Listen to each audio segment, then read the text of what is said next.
right, we will get started just to make sure we have as much time as possible today. So, hello everyone, and welcome to Select Path's Exemplify series, where each month we host a speaker to educate and to empower us all on wellness and its many different pillars. My name is Emily Simpson, the education specialist with Select Path. And before I introduce our speaker, I do have a few housekeeping items. So first, the chat feature will be open, and we highly encourage you to ask questions or to make comments, as there will be time for Q&A at the end of today's seminar. Once the questions are complete, there is a hard cutoff of the webinar, but you will also have access to Megan's contact information in the case that you'd like to take a conversation offline. So without further ado, I would like to introduce Megan Jansen. Megan is a change maker, influencer, speaker, professor, triathlete, wife, and a mother. She's also the owner of Employee Wellness Solutions Network, which is a Canadian employee and organizational wellness company that she began in 2003. She's originally from New Brunswick, but Megan and her family now call London, Ontario, her home. So Megan's academic journey took her to the University of New Brunswick, where she completed her Bachelor of Science in Biology and Psychology and her Bachelor of Arts in Sports and Exercise Psychology as well. She further honed her experience in a Master of Sciences in Exercise Nutrition and Kinesiology from the University of Western Ontario. Incredibly passionate about healthy living, Megan specializes in workplace health promotion. Collaborating with organizations, she helps to influence change and create healthier workplace culture and advocates for health, well-being, and happiness. So we're so excited to have her speak today on how your best self contributes to a healthy culture at work. So thank you, Megan, and I will now pass the mic to you. Amazing. That was a bit of a mouthful for an intro. I appreciate it, though. Thank you. I'm just getting over a little cold, so if I have to take the odd sip of water, I apologize for that. So I'm excited to present this topic. I literally am coming off of an amazing conference yesterday in Kitchener. I presented a similar topic to some amazing folks at the WSPS conference. So I'm pretty excited to get us rolling in this particular topic. I think it's an important one. I'm most excited, though, about the timing of this, and I jumped to the opportunity to join Emily and team to present through the series for two reasons. One, it's Healthy Workplace Month. I don't know if anyone knew that October every year is Canada's Healthy Workplace Month, and so there's always a great focus on healthy workplace. And so what better time to have my session during Healthy Workplace Month, which is awesome. Secondly is, as Emily mentioned, we started in 2003, which means October this year is technically our 20-year anniversary of our business. So very exciting times. Emily and Jeff will be sending out this deck as well as some information around a great offering we're going to be providing for everybody in November next month. So some really cool things coming your way, and I'm just thrilled to be able to speak about this topic. So when I ask about, I talk about what workplace culture so much, and some of the things that, I start to ask people is, what is it like working at your particular organization? What does it feel like? I like to think of workplace culture in the sense of 30,000 feet up, looking down, what do you see? So if we can think of our workplace culture in the sense of an iceberg, sometimes it can be a little more challenging to think of it this way, but we have a visible spot in terms of what we see within an organization, but we also have an invisible spot in terms of what contributes to healthy culture. And so we might see and ask that question, what is our culture really like at our organization? And we might be basing that particular score or ideal on kind of what we see. So maybe some of the behaviors, the systems, the policies, maybe processes that we see. And then, maybe working in your workplace, what does it feel like, working in your organization? You feel supported? Is there team camaraderie? What does it feel like? And sometimes they're not always visibly seen. And so we have to think about, not only what we see, but what we say, and also what we believe. These are all contributing factors to a culture. And so we have diverse cultures, definitely. And there's so many different elements to culture and how they can be supportive in terms of a culture of caring. And that's really where wellness can come into play. Now, 20 years ago, in terms of being in the workplace wellness industry way back then to where we are today, we've seen lots of movement when it comes to culture. it really comes down to some of the various elements of, looking at healthy culture in terms of retention and attraction of really good people. We also might look at it in the sense of, are we seeing, healthy teams, healthy people? Are we contributing to a healthy workplace and a healthy environment? So there are certain things that we have recognized over the years in terms of wellness and bringing forth wellness programs and health promotion to support a culture. And oftentimes, when we think about it, there's so many things that workplaces do. And the message we really want to make sure is clear with respect to what the mission, what the organization truly wishes in terms of that healthy workplace. And so what I'm going to get through and go through today are two very important concepts. And it really supports the fact of this piece called culture. And as I go through some of this information, some of it might resonate, may feel a little different for all of us as we go through it. And one of the things in my caveat to this message is what you're going to hear is not to substitute for additional support or help that you need. So make sure that if you are struggling with some of the different concepts we're talking about, to definitely reach out for assistance. None of us are alone, and sometimes stress can manifest itself in different ways, as we know. So when we start talking about some of these components, it's relative to, again, personal experience. And so that's sort of my message to all of us as we go through some of the material. Now, when I think about this first topic, I'm going to speak a little bit on unconscious bias and how unconscious bias contributes to a healthy or a non-healthy culture. And so when I was doing some of the research about bias and doing a bit of the learning myself, it's like everybody has bias. And I thought that was a little funny because I said, well, wait a second. I don't feel like I prejudge people. I feel like I'm respectful. I feel like I don't necessarily, put people into different, or people where they're from or places where they visited into any specific area of thought. But the truth is the objective facts of what we know is the reality, and what our belief system is, our experiences, our story, the intersection is what we see.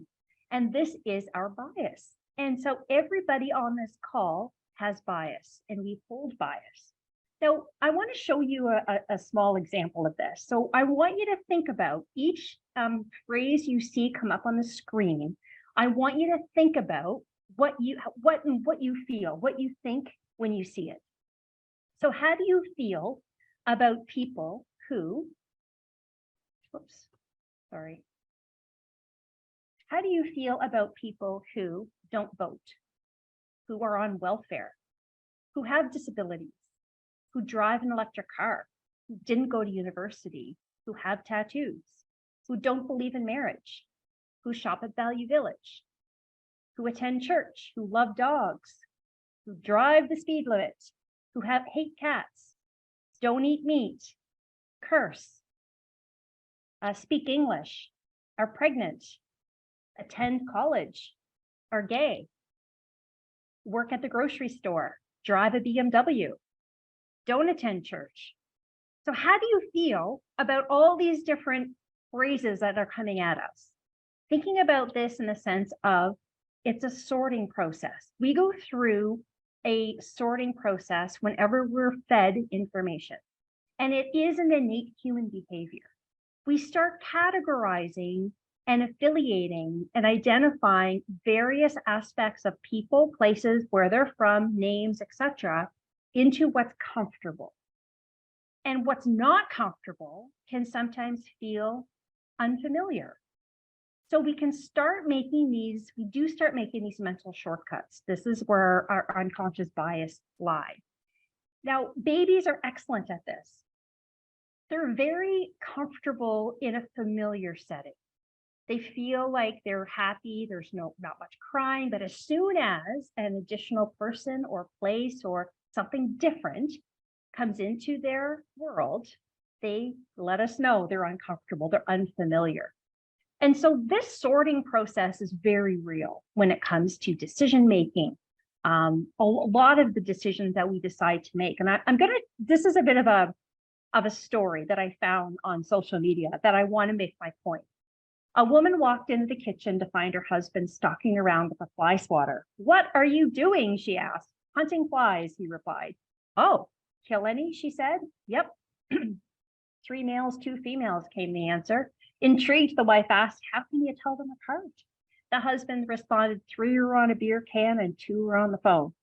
So I say that in jest, and I share this in jest as we can sort of think about it. Well, somehow we've had this mental shortcut tell us that, yeah, that kind of makes sense. Guys and beer and girls on the phone. Through our experience, our beliefs, our values, what we know. And that intersection of what we know and what we believe is what we see. And so this is an example of how, what our unconscious bias does. It makes these shortcuts, it makes these connections for us. So this guy, well, I shouldn't say this guy because that would be kind of weird, but my son and I were driving and we saw a guy like this, a man like this in longer white hair. He had a dark suit on and he was running to the bus. And we stopped and we were watching this sort of all transpire. He was racing to the bus and he says, "Mom, that guy is smart." I said, "What do you mean that guy is smart? You don't know who this guy is." He said, "He just looks smart. He has the hair, he has the suit, he's in a hurry. If he had glasses, he'd be really smart." So somehow in his little brain, he's 15 now, somehow in his brain, he has made the connection that somehow this person who looks this way is considered smart. So it's important for us to know that we start talking about this in the sense of building awareness, building cultural awareness on how our unconscious bias is created. It's really created through our background, our experiences, and it really tells us, what our story truly is. Now, without getting too deep into my personal story, there is an element of mental illness challenges that I've had to live with through my immediate family. I have a younger brother who's not well and has struggled with mental illness for all of his life. And he became challenged with hanging with the wrong people, getting kicked off of teams, and going involving himself in unhealthy behaviors. Over time, this unfortunately has continued. There are certain aspects of, our environments, our worlds, our, legalization of different things that I struggle with because of the fact of how it has affected my family. We all have a story. We all can reflect on our story. What we think about people, about places, about things, about its situations is very much in line with what we believe through our experiences and our background. And so I challenge us to think about this. Is there something that's happened in our lives that has shaped the way you think about something? Does it affect the way you think about or perceive others?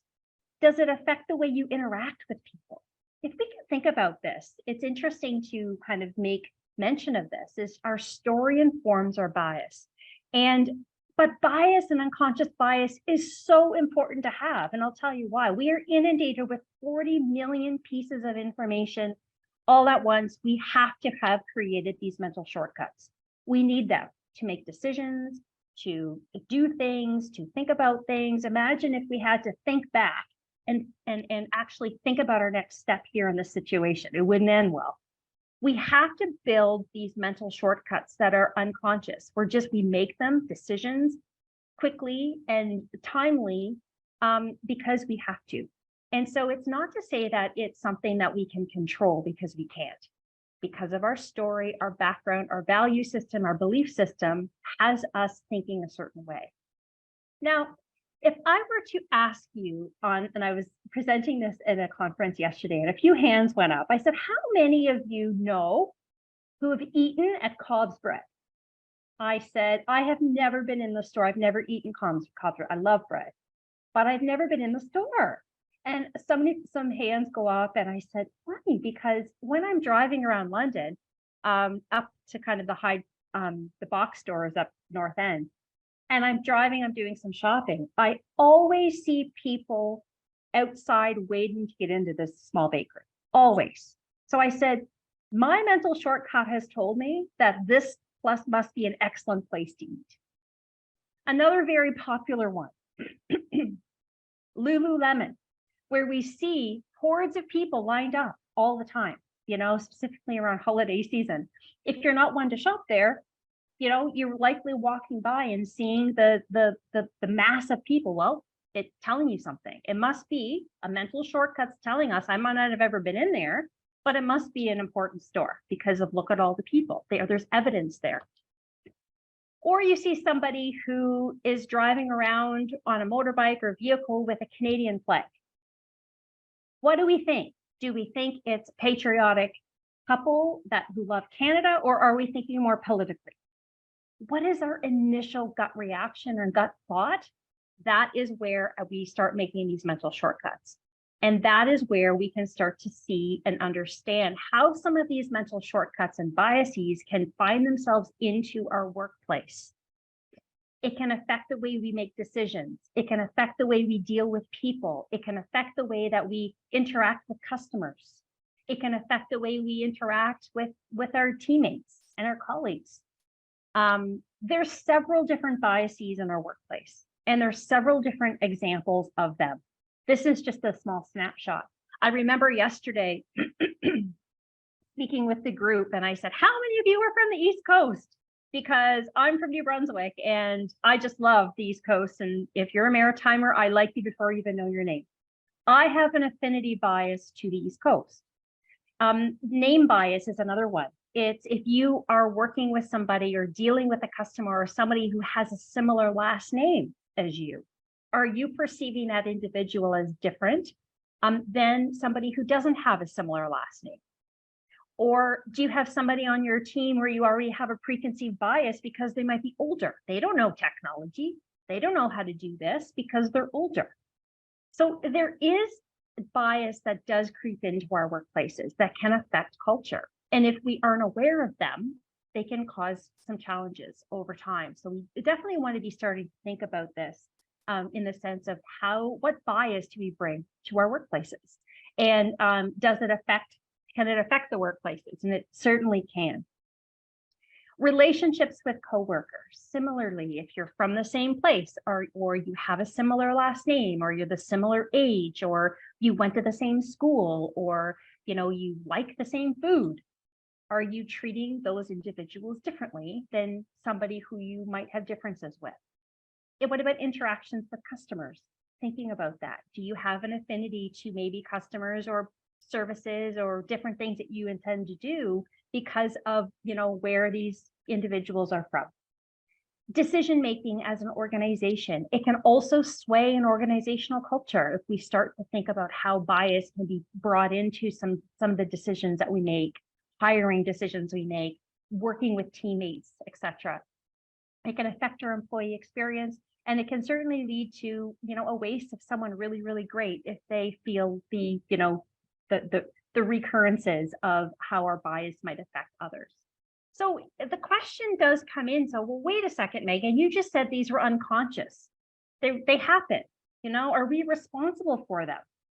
Well, we're responsible for them if they turn into what are called microaggressions. Microaggressions are slights, comments, jokes that are typically unintentional to hurt people.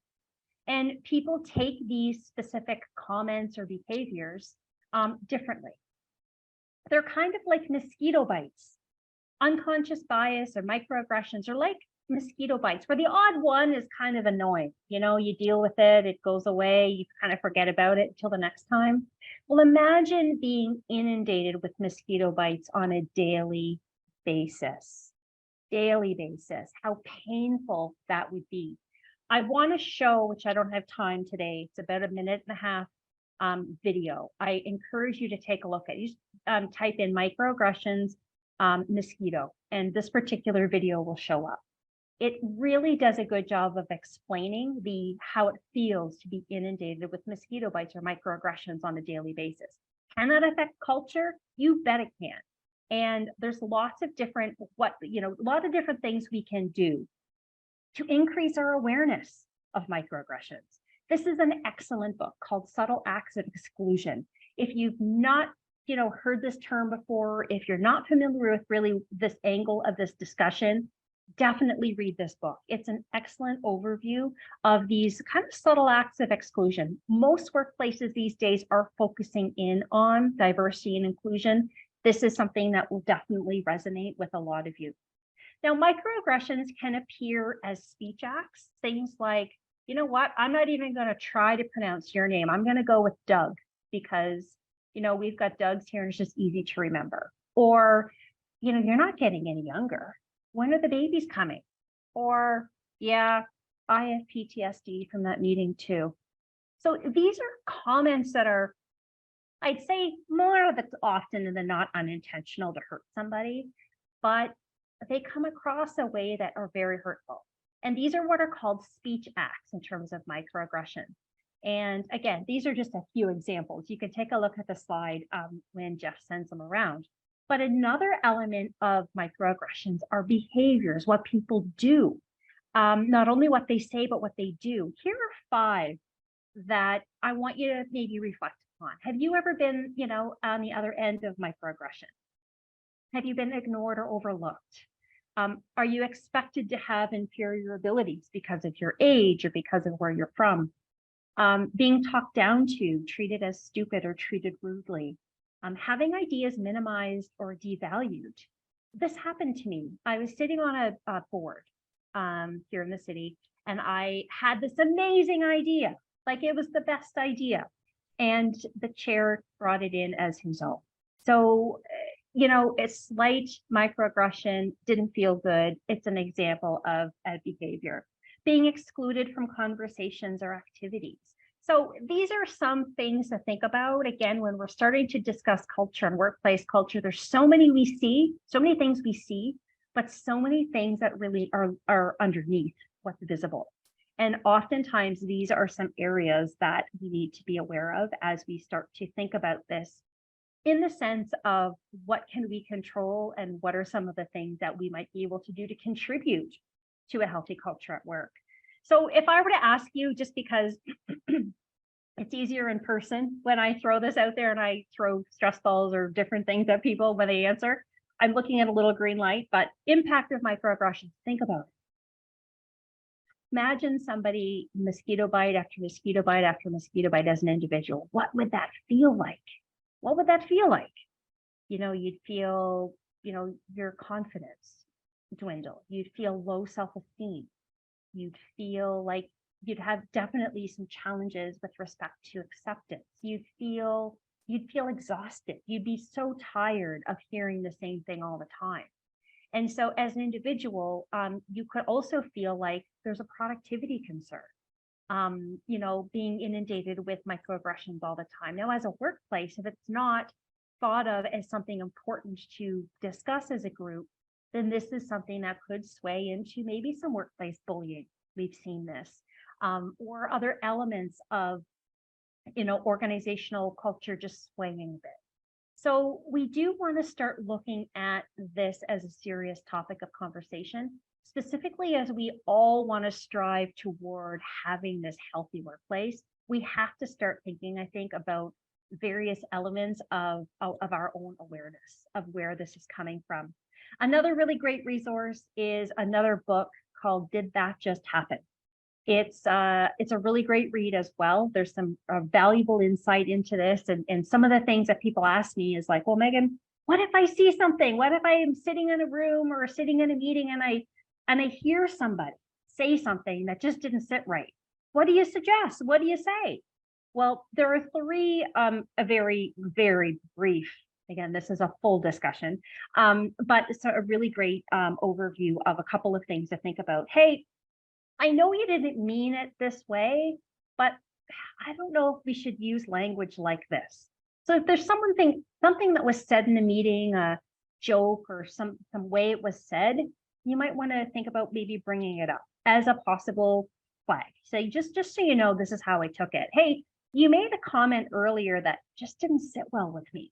And, if you feel comfortable, maybe explaining why that is, or I know you've intended your statement to come off as this, but the way I received it was this. So there is a way of shedding light on somebody that you've recognized or witnessed somebody making one of those microaggressions. And I hopefully now, as we go through this content, we know what to maybe look for. And it's something, again, to contribute to the overall culture of our workplace. These are all things that we can certainly keep an eye out for one another. Now, what if you are one that has accidentally, unintentionally made or committed a microaggression? So I did this.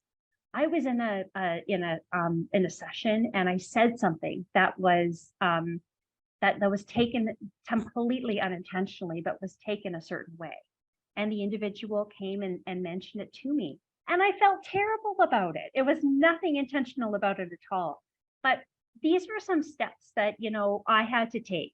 I had to take a moment. I had to pause. I had to sort of think about it. Then I had to ask a couple of questions in terms of clarification, because it didn't even resonate what I was saying. Listen to that side in terms of understanding. Listen, I apologize for that. It was really unintentional and definitely something that I'll be more aware of next time.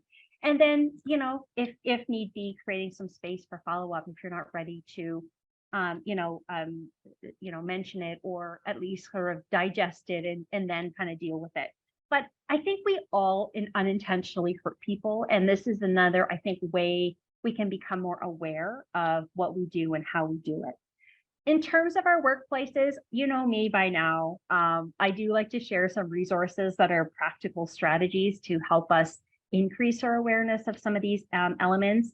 And all of this is designed to bring our best selves to work. I mean, that's really that's the game. Is we really want to look at ways to bring our best selves to work. And if we can be aware of some of these things and reach out if we're unsure or unclear for what we're seeing, it's definitely a way we can build cultural awareness when it comes to unconscious bias and microaggression. So a few examples of resources here for you. As I finish off here in terms of a couple more minutes, and then we'll turn it over to Emily, is one of the things that I find as working with workplaces now for 20 years is we, in looking at some of the areas of creating awareness through some of the concepts we've gone over today, is oftentimes we do dwell on negativity. I mean, we do that naturally. We are wired to think negatively as human beings. I don't know if that's surprising to any of us, but we are wired to think negatively. It takes so much work to think differently because it just, that's how it is. We dwell on what goes wrong. We don't often focus in on what goes right. And so we need to start looking for opportunities to create more happiness and joy, not waiting for it to happen. So in terms of this concept, it's a bit of a challenge for us. What can we do to create more happiness, to contribute to this culture, healthy culture and workplace culture in positive ways? What can we do to focus in more on what makes us happy, but also finding ways to create it? And so I share this. Some of you may recognize this example. Every year, my family, we do the Jansen Christmas Toy Drive. It's a massive Community of London campaign where we do lots of collecting donations, toys, books, games, and stuffies for kids in our community.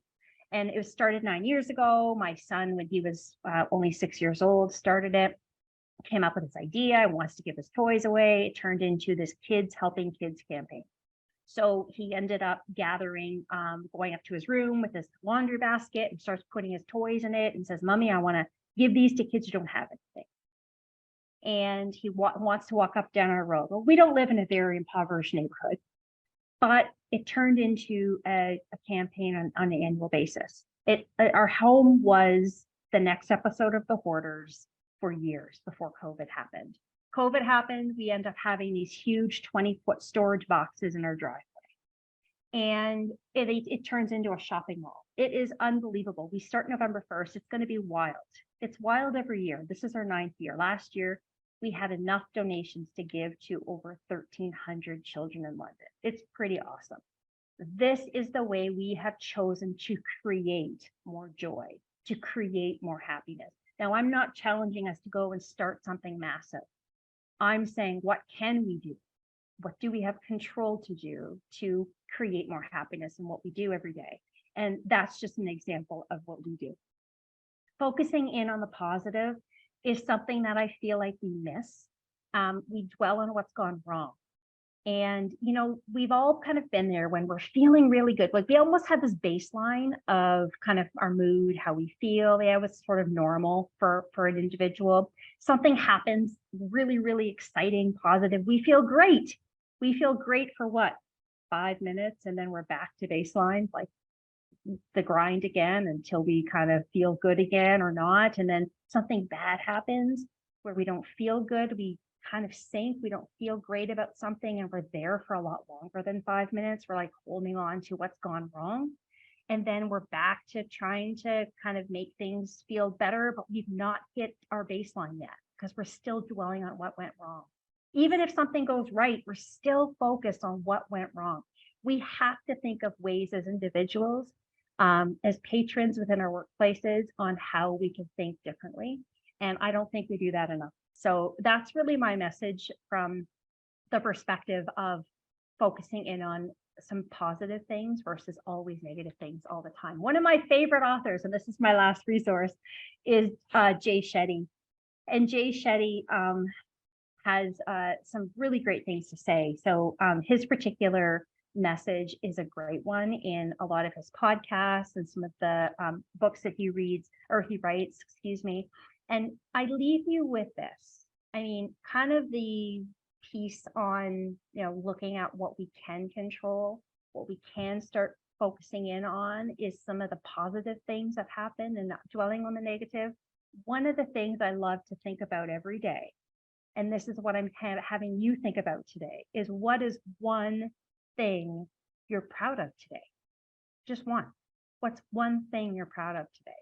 And focus in on that. That is such a powerful way of thinking about things. Focus on what you're proud of. One thing, just one thing you're proud of today.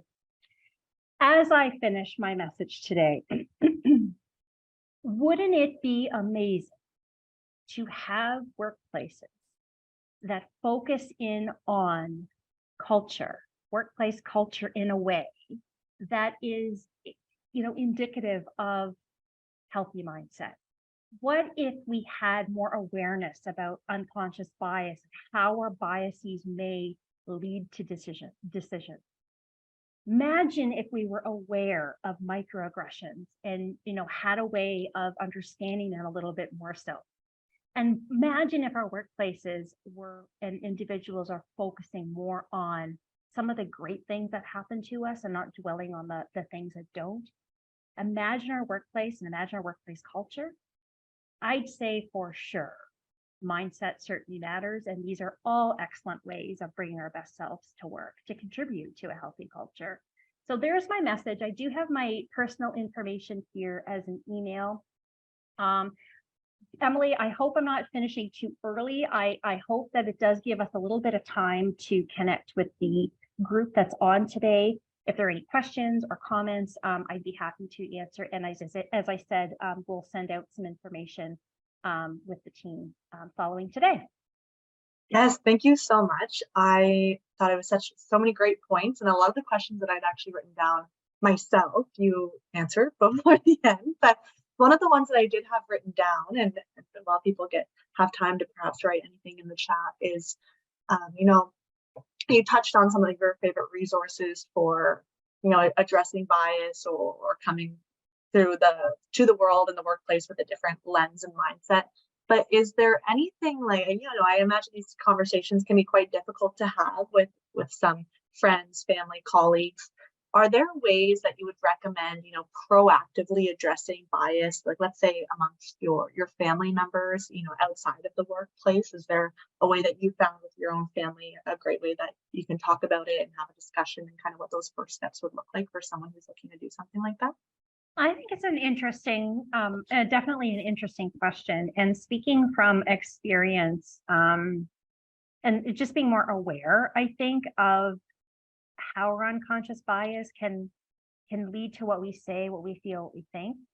I think opening up the conversation and sharing some examples of maybe what, as family members or friends kind of think about, maybe giving permission to share an example of what have come up and might have been taken a little differently, or not intentionally. Like, as I mentioned, a lot of what we see with this topic is unintentional. They're unintentional jabs, slights, comments that aren't meant to hurt somebody.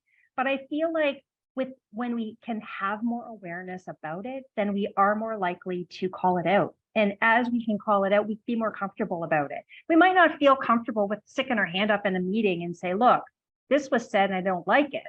That might not be the best situation in terms of, but it depends on how people are comfortable in their cultures to bring it up. There's lots of, I think, elements when it comes to the best time and how to do it. But I think opening up a conversation like, listen, around the dinner table tonight, I went to this session and I listened to this message, and it's real. Like, how many of us think this way because of what we think we know? And it can turn into, I think, a really great discussion. So I don't know if that helps, but I think it's just more discussion on and more awareness of the topics, I think, is always a good thing. Absolutely. Yeah. I believe as much probably dialogue around it is one of the most productive ways to do it. So thank you so much. I'm going to just take a quick look at the chat. And as mentioned, there's contact information here. So if you'd love more resources or guidance on said topic, Megan will be happy to help and be able to direct us in the right direction. So thank you so much to everyone who joined. Thank you again, Megan. We're so grateful, and I'm looking forward to seeing everyone again next month. I hope everyone has a great rest of their lunch hour and afternoon, and I'll see you soon. Thanks, Emily.